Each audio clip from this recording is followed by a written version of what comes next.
Sa End-Time Messenger Faith, iba't iba ang mga pananaw sa Hebrew chapter 13 verse 8. Si Jesucristo ba, siya din ba ay Diyos na lumikha ng lahat ng bagay, or ang kanyang ama na aking ama at aking Diyos at Diyos din niya? Siya din ba ang Jehovah sa Old Testament?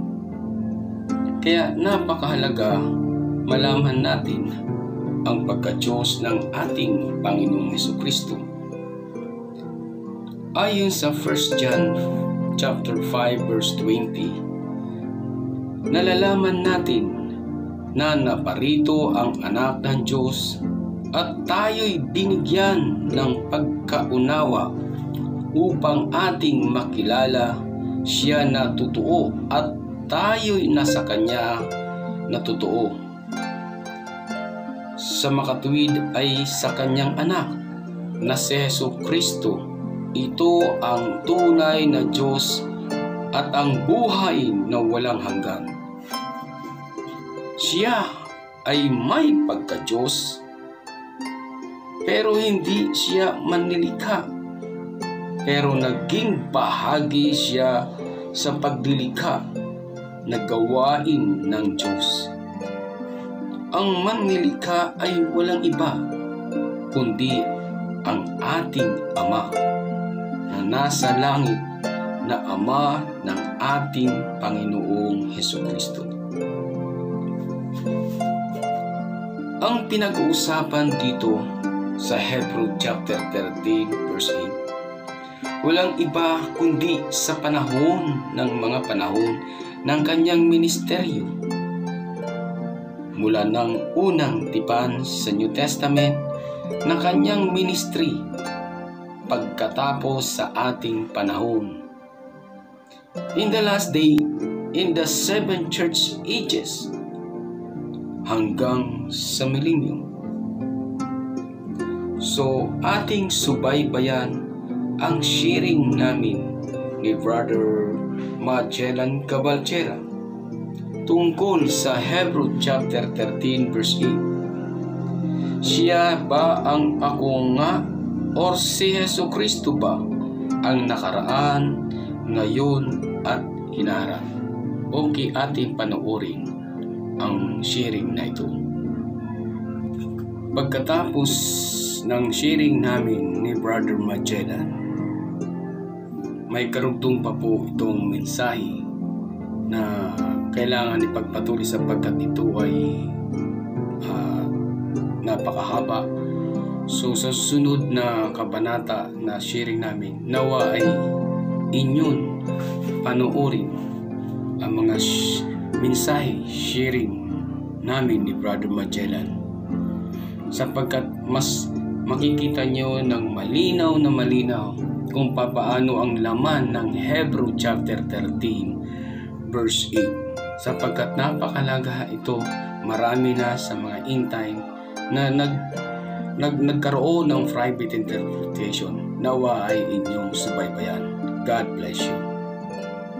Tanong kasi dito, bro, sa Hebrew chapter 13, para babasahin dito, sabi dito, Jesus Christ the same yesterday and today and forever. So, ayon sa mga in time, mga time, na si Jesus Christ, siya pa rin yung nag-exist sa Old Testament, at maging sa panahon natin ngayon, maging sa mga darating pa, si Jesus Christ, siya pa rin yung nag-i-exist. At yung panahon ng kanyang pag-exist ay walang iba pa rin siya. Si Jesucristo pa rin yun. Na sinasabing Jehovah Jireh, Jehovah,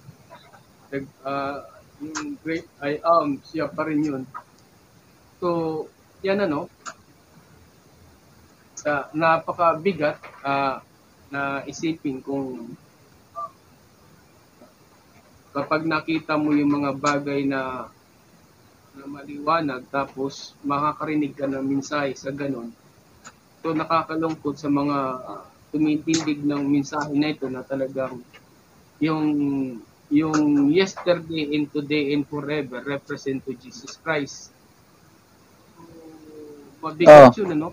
Isang katulad sa atin na restored, pinakita yung mga bagay na masigit na kapahayagan. Kasi kung yan ang talaga ang unawa nila, si Jesus Christ pa rin ang kumakatawan nito, ibig sabihin sa Old Testament, nag-exist talaga si Jesus Christ. Kung baga yung tanong mo, Brother Freddy, ang Hebrews 13:8 ba ay patungkol doon sa pagka-Diyos ni Jesus Christ? Na siya ang Diyos ng yesterday and today and forever? Yun ba yung tanong mo? Mga bro, pwede po kayo mag-participate doon sa discussion namin. Kung baga ang tanong ni Brother Freddy dito sa Hebrews 13:8, kung si Jesucristo ay paano ba ang application ng 13:8 ng Hebrew? Ito ba ay patungkol doon sa pagka-Diyos ni Jesucristo in yesterday, nakaraan, at yung kasalukuyan at saka sa hinaharap? So yun ba talaga ang konteksto na sinulat ni Apostol Pablo? Ano sa'yo, Brother Freddy? Sa akin kasi, ano yan ang aking pananaw dyan, ganito yung yesterday, no? Malinaw naman na Jesus Christ, the same yesterday. Pag sinabing Jesus Christ, ay tungkol talaga yan sa ating Panginoong Jesucristo. Kasi pag sinabi mong Christ, anointed one. Anointed one who, that is, kumbaga sa titingnan natin, may senior, may junior eh. So yung junior, sent to Jesus Christ. Kasi Jesus Christ is anointed one. So ibig sabihin, exclusive lang talaga ito to Jesus Christ. Mm-hmm. So kung tatanong, yung yesterday, tinutukoy dito, ito ay time ito ni Jesus Christ during the time of ministry. Started beginning in River Jordan until the end of his ministry, which is the cross, crucifixion of the cross. So that is yesterday. Pero kung sasabihin ng iba, yung yesterday is represent to the Old Testament, parang mali na eh. Maling-mali. Kasi bakit? Kasi it's not Jesus Christ. It's not Jesus Christ because Jesus Christ nag-excess pa lang siya sa New Testament. Hindi siya nag-excess sa Old Testament. Pero ang pagkakilala nila, nag-excess na. Ibig sabihin, kung nag-excess na si Jesus Christ, bunggo dito sa sinasabing sa Hebrew chapter 13 verse 8 kasi yung Jesus Christ the same yesterday, today, and forever. So kung mo yung today, that's the church ages, our time, in the form of Holy Ghost. So that is the time of between that is the manifestation of Jesus Christ in the form of Comforter, which is the Holy Ghost. So that's the day. And that's today. Now, kung tatanungin naman natin kung ano naman yung representation about forever, yung forever yan, that's the time of millennium. So, yun ang sinasabi dyan sa Hebrew chapter 13, verse 8, na hindi nakita nila na ang pagkaunawa kasi nila, yung yesterday represent the Old Testament. Sorry. No, it's not representation of the Old Testament because... Excuse me po. Dapat excuse me po para kay Mike Enriquez. The Old Testament, sige, hindi pa nag-exist si Jesus Christ. Nag-exist lang si Jesus Christ sa New Testament. So malinaw na ang manifestation ni Jesus Christ yesterday during His ministry. Now, malinaw yung mga ano dito na hindi talaga tawag dito, hindi siya tumutugma doon sa kanyang doon sa kanilang paniniwala na ano, kasi ang linaw eh, di ba? Pero kung ating titingnan yung anggulo ng sa kanilang kaisipan, atin yung unawain, yung sinasabing yesterday, it's considers the spirit of the eternal God, which is the Father. Now it's manifested in the New Testament, which is Jesus Christ. So that the same also until in because this is the 7 church ages, the Father and the Spirit of the Father and the Spirit of the Son, it's become one, and that represent Brother Magellan in the New Testament in our day in the church ages. He revealed in the forms of word, and that's today between the Father and the Son. Yung forever is also of our great eternal God and also Jesus Christ and during the time of millennium. Pero the problem, Brother Magellan, because yung thinking nila yung Hebrew 13 verse 8 is Jesus Christ and eternal God, which is isa lang sila. Siya din yung Ama, siya din yung which is contrary to the Scripture. So yun yung inaayos natin na talaga siyang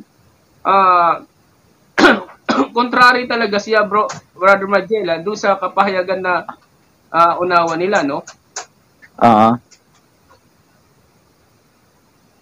So, okay. May sinasabi kasi dito si Brother Burnham, no? May quotation ka. Okay. Sige, magibasa ko, bro. Okay, babasahin natin yung quotation ni Brother Burnham. So he said he would not do it. So the moderator asked, moderator nagtatanong. And so he said, all right, Mr. Bass, answer me this. He said, what's the compound names of Jehovah? Jehovah's redemptive compound names, where they apply to Jesus? Yes or no? So nagtatanong ang moderator, no? So there will apply to Jesus? Yes or no? So, will Dick like to shock me off of the seat up there? Well, Mr. Beast thought he could not answer. So, hindi masagot ni Mr. Beast, could not answer. If he was Jehovah Jireh, the Lord will provide his sacrifice. If he was not Jehovah, he is not the Savior, and he is the Jehovah Jireh, Jehovah Rapha, the healer, and he is Jehovah Jireh, and Jehovah Rapha, he is the same yesterday, today, and forever. So he just the same healer, settled nothing, could not no more. So ibig sabihin, itinutukoy niya ito, he is the same yesterday, today, and forever to Jesus Christ. That Jesus Christ is about Jehovah Jireh, Jehovah Rapha. Because Jesus is Savior. No? Rapha.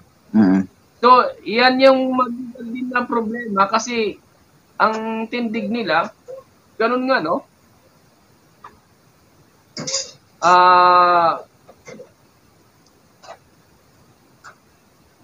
Tapos sabi niya dito, na sa statement, what is it? Jesus Christ. The same yesterday, today, and forever. He is a power. It's unlimited. It's limited to your faith. Do you believe it? That's confirmed among thousands of people. So, mabigat din ito kasi may refers talaga nila dito kay Jesus Christ. At ito yung pinanindigan nila Brother Jeho, the Jehovah Jireh, Jehovah, that is Jesus Christ. So, kung titingnan natin parang, kung ang unawa kasi, the Jehovah Jireh is a healer. Divine healer. Mm. Diba?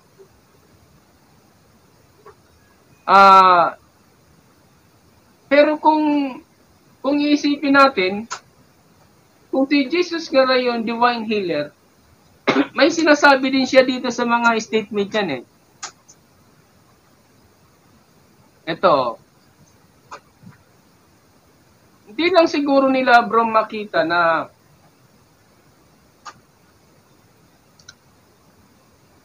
si Jesus Christ, may sinabi siya sa statement niya eh. Sige, basahin ko muna bro. Yung Hebrews 13 base doon sa natin, yung tanong natin. Okay lang? Ikaw nga nahanap mo bro. na yung Oo, ikaw nahanap mo muna. na. So, maraming mga pati yung mga oneness dito ay nagkakamali at yung Hebrews 13:8 ay pinagkamalan nila na ito ay yung patungkol doon sa pagka-Diyos. Hindi po ito patungkol doon sa pagka-Diyos, Brother Freddy. Nung sinasabi ni Apostol Pablo, si Apostol Pablo hindi niya nakita ng mukhaan ang ating Panginoong Jesucristo. Hindi niya naabutan ng buhay ang ating Panginoong Jesucristo. Tama? Ito ay sulat ni Apostol Pablo. Kung mababasa natin dito sa verse 1 pababa, ito ay mga habilin na dapat ay maging ganun tayo. Tingnan mo sa verse 1, let brotherly love continue. Yung sinabi ni Apostol Pablo. No? Let brotherly love continue. Be not forgetful to entertain strangers, for thereby some have entertained angels unaware. Kung mabasa mo dyan sa Tagalog, Bar Freddy, okay lang sa'yo? Mabanggit mo ng Tagalog sa verse 2? Yung Hebrews? Yung Hebrews chapter 13, bago tayo dumating doon sa verse 8, para makita natin kung ano yung konteksto na pinapatungkulan dito kung bakit binanggit ni Apostol Pablo na si Jesus Christ, the same yesterday, today, and forever. Tama? Okay. So, nandoon sa taas, sa verse 1, sa verse 1. Sa verse 2. Be not forgetful to entertain strangers. Sinabi dyan, di ba? Okay, For thereby some have entertained an angels unaware.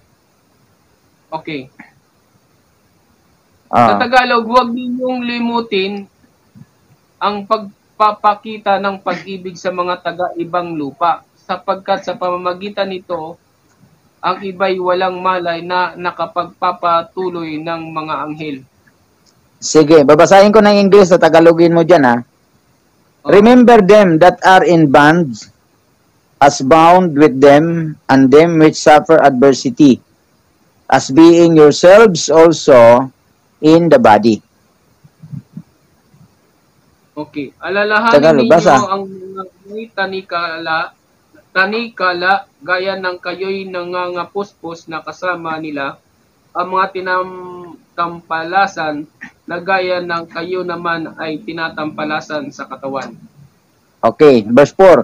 Marriage is honorable in all, and the bed undefiled, but to her whoremongers and adulterer, God will judge. Maging marangal nawa sa kasawa at huwag nawang magkadungis ang higaan, sapagkat ang mga mapakiapid at ang mga pangalunya ay pawang hahatulan ng Diyos. Verse 5. Let your conversation be without covetousness, and be content with such things as ye have. For he hath said, I will never leave thee, nor forsake thee.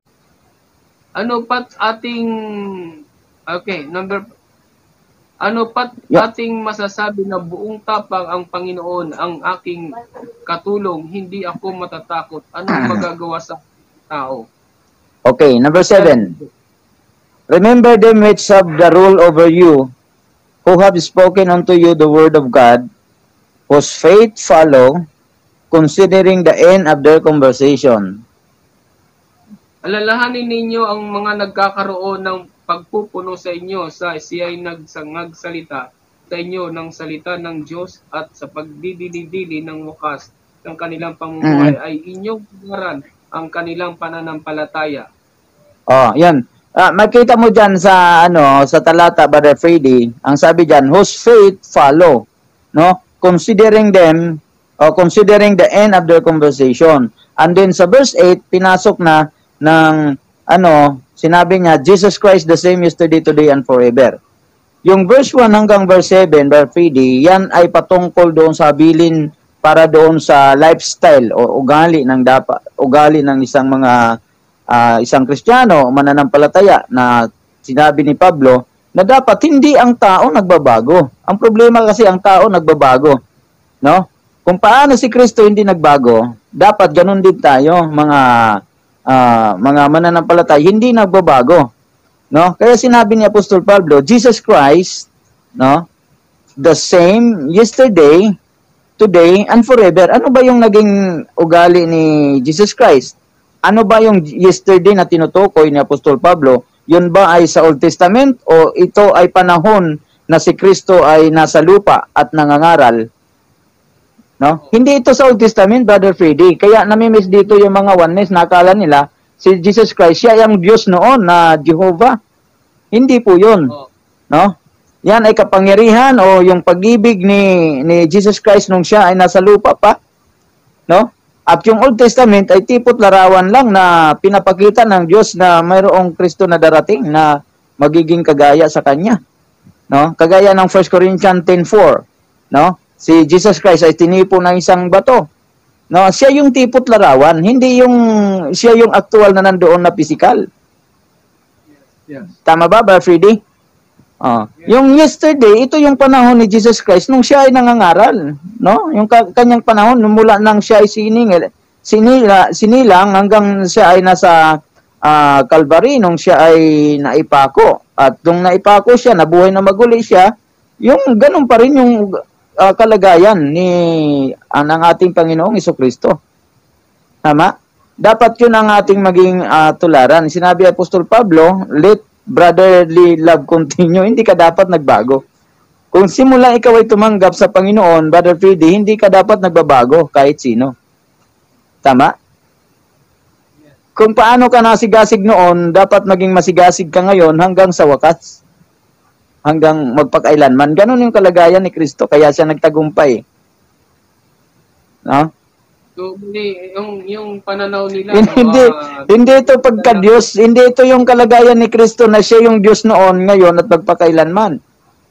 Binigyan nila ng interpretation yung mensahe ng verse ng A na hindi muna nila binasay. Ano ba talagang laman ng sinasabi ni Pablo? Ba? Ang akala nila yung existence ng Old Testament, that is also manifestation ng yesterday. So hindi nila nalaman kung ano yung kalagay, yung ministry of Jesus Christ na talagang hindi nagbago. Yung kanyang attitude, yung kanyang pag-ibig, yung ministry niya, yung mga niya, na nananatili sa ganung sitwasyon na sabi na whose faith was followed considering the end of their conversation. Ibig sabihin, na si Kristo ay maging isang example na ating dapat tularan ng kanyang ginawa during the time of his ministry. So kung ito ay ganito yung kanilang so mabigat kasi yung sinasabing mabigat yung private interpretation Kaya dapat talaga basahing mabuti, kasi kung hindi talaga nila babasahing mabuti with understanding na pagbabasa ay mapanganib, kasi magbibigay ito ng isang kaunawaan ng iba na magiging isang pundasyon din na kanilang susundin. Kaya mahirap yung ganito na pananaw, Brother Magellan, na kanilang kasi tinipon nila ito during the time of Jesus Christ na in his ministry So Binabanggit ito, Brother Freddy, gaya ng gaya ng quotation mo kanina, binanggit ng prophet, Brother Branham, na Jesus Christ the same yesterday, today, and forever. Yan ay nire-relate niya doon sa kapangyarihan ni Kristo. Na kung paano ang kapangyarihan ni Kristo noon, no, yung manifestation of Christ noon nung nasa ministeryo pa siya, ganun din yung ministeryo sa panahon ni Brother Branham. Kung ano yung klaseng espiritu na natanggap ni Kristo, the same spirit, the same anointing, the same power, ay natanggap din ng mga mananampalataya, even the prophet of the last days. Si Brother Branham kasi, Brother Freddy, ay hindi siya katulad ng ordinaryong propeta, gaya ng fivefold ministry gift, no, na mayroong tinalagang prophet diyan. Hindi ganyan ang kapangyarihan mayroon si Brother Branham, no? Yung kagaya ng ilan. He was the Old Testament type prophet. Kung ano ang ministeryo mayroon si Jesus Christ, tatlong ministeryo ni Jesus Christ, Brother Freddy, natatandaan mo pa, no? Yung una, ang ministeryo niya ay healing. Tama? Oh, yes. May healing si Jesus Christ. And then, kasunod ay discerning the thought and the intent of the heart. Yes. And then, yung pangatlo, revealing. Ano ba yung na-reveal ni Jesus Christ? Pinakilala niya kung sino yung Ama. Hindi si Jesus Christ nagpakilala na siya ang Diyos dito sa lupa. Na siya ang Diyos noon, ngayon, at magpakailanman. Mayroon siyang tinutukoy na Diyos, Brother Freddy. No? Kung mababasa mo doon sa John 20:17, no? John 20 verse 17. Ngayon, may mga patotoo pa si Jesus Christ. Kung maubuksan mo, Brother Freddy, doon sa Juan 20 verse 17, na ang alam nila na si Jesus Christ, yan yung Diyos. Hindi po. Diyan po kayo nagkakamali, sapagkat ang ating Panginoon Kristo, mayroon po siyang Ama, mayroon po siyang Diyos. Oo. Nakita mo dyan, Brother Freddy? John 20 verse 17. Dali. Okay. Oh. Jesus ano sabi? Said, touch me not, for I am not yet ascended to my Father, but go to my brethren and say unto them, I ascend unto my Father and your Father, and to my God and your God. So, makikita mo dyan na statement ito ni Jesus Christ. Sabi niya, kaharap niya, sino ba to? Si Mary, di ba? Touch me not, for I am not yet ascended to my Father, but go to my brethren and say unto them, I ascend unto my Father and your Father, to my God and your God. Malinaw yung statement. Hindi naman pwede magsinungaling ang ating Panginoon Kristo na mayroon siyang Ama, mayroon siyang Diyos. Tama? Yes. Hindi siya nagsisinungaling. Maliban lang na paratangan natin si Jesus Christ na siya ay sinungaling. Yung statement niya ito. Tama ba? Brother Freddy? Yes. Malinaw sa iyo. Yes. Oo. Kasi kaya itong statement na to, para doon lang sa para maipaalam lang natin doon sa iba nating mga kapwa mananampalataya, kapwa manggagawa, na ang ating Panginoon Kristo ay hindi siya nagsisinungaling. Ito ay kapangyarihan, kaya nang sinabi doon sa Luke 4:18 at saka yung Acts 10:38. Kung mababasa natin, Brother Freddy. Ito ay testimony ng ating Panginoon Kristo. Hindi siya nagdi-declare na ako yung Diyos noon, ako ang Diyos ngayon, at ako din yung Diyos doon sa magpakailanman. Hindi ganon ang statement ng ating Panginoon Kristo. Tama, Brother Freddy? Okay, basahin natin yung Acts 10:38. Yung statement dyan ni Brother Branham kung bakit niya sinabi na Jesus Christ the same yesterday, today, and forever, the same power ang kanyang natanggap. No? Kung paano hindi nagbabago ang Panginoon sa Kristo, yung kapangyarihan hindi nagbabago noon nung nandito pa si Kristo sa lupa. At sa panahon ni Brother Branham, hindi din nagbabago yung anointing mayroon. ang ating Panginoong Kristo na natanggap ni Brother Branham. At sa huling panahon, magpakailanman, no, may forever kasi doon nakalagay, na yung anointing din yun, yung kapangyarihan din yun, hindi nagbabago sapagkat galing sa Diyos yan. Acts 10:38, Brother Freddy. Ito ay testimony lang ng ating Panginoong Jesucristo. Tagalog, sulat ito ng Acts. Acts 10:38. Okay, sa makatuwid bagay na taga Nazaret, kung paanong siya ay pinahiran ng Diyos, ng Espiritu Santo, at ng kapangyarihan naglilibot na gumagawa ng mabuti at nagpapagaling sa lahat ng mga pinahihirapan ng Diablo sapagkat sumasa kanya ang Diyos. Ngayon, ang statement dyan, ang sinabi pa totoo dyan, how God anointed Jesus of Nazareth. Diba? Paanong pinahiran itong si Jesus na taga Nazareth with the Holy Ghost and with power, who went about doing good and healing all that were oppressed of the devil, for God was with him. Ang Diyos ay nasa kanya. Kung paano ang Diyos sa ating Panginoon Kristo noon, no, yung yesterday, ganun din sa atin, propeta, no, ang Diyos, yung the same anointing mayroon, no, no natanggap si Brother Branham. Kaya niya binigyan ng emphasis dyan na Jesus Christ the same yesterday, today, and forever. Ngayon sa bride, mayroon din bang kapangyarihan ang bride na kagaya ng anointing mayroon ang ating Panginoon Kristo sa uling panahon? Mayroon. May discerning tayo sa uling panahon. Kaya nga, sinabi dito ni Apostol Pablo, Brother Pidi, para doon sa ating mga nanonood, na kung paano ka tumanggap sa simula, dapat hindi ka nagbabago. Kaya nga sinabi niya, let brotherly love continue. Tama? Yung iba nagbabago, Brother Pidi, yung pag-ibig nawawala. Yes. Tama? Yes. I-connect ko lang bro yung sa sinasabi mo, no? Yung sa sinabi ni Brother Branham.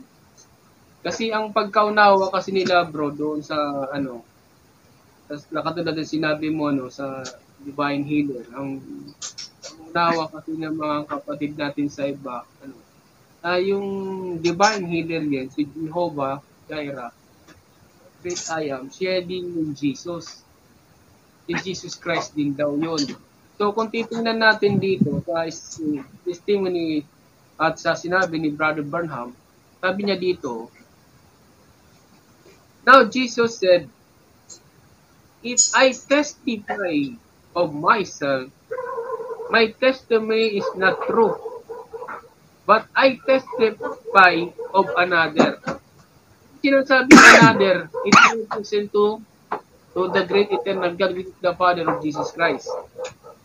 So continue tayo. So if any man comes and said, now I am the healer, now he testified himself and his testimony not true. For there is one healer, that's God. So malinaw, yung the great healer, hindi si Jesus Christ. Hindi si Jesus Christ ang magpapagaling. Hindi yung amang, yung Espiritong ng Diyos na nasa kanya, yun ang nagpapagaling.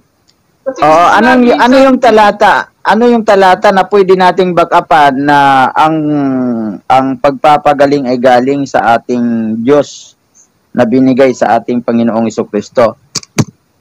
Okay, may dumilipad dito. Okay. Buksan mo lang, Brother Fede, yung Lucas chapter 4 verse 18 para doon sa ating mga yung mga nakikinig kung paano tinestimony ni Jesus Christ yung kanyang sarili. Luke 4:18, sabi dito, the Spirit of the Lord is upon me, because He hath anointed me to preach the gospel to the poor. Who hath anointed? Jesus of Nazareth. Di ba kanina sa Acts 10:38, ang Diyos, no? Ang siyang nagpahid sa ating Panginoon Kristo. No, si Jesus na taga Nazareth, tama? Yun yung kanyang testimony. Luke 4:18. He hath sent me to heal the brokenhearted, to preach deliverance to the captive, and recovering of sight to the blind, and set at liberty them that are bruised. No? So, yung kapangyarihang magpagaling, hindi ito galing sa ating Panginoong Jesucristo. Ito ay galing sa ating Diyos na Ama at Diyos ng ating Panginoong Jesucristo. Yes. Tama? Yes, so, Yun po yung maliwanag na statement dyan. kasi, Sabi ni Kristo, huwag nyo akong paniwalaan. Paniwalaan nyo yung gawa ko. Di ba statement ni Brother Branham dyan? sabi ni Brother Burnham dito,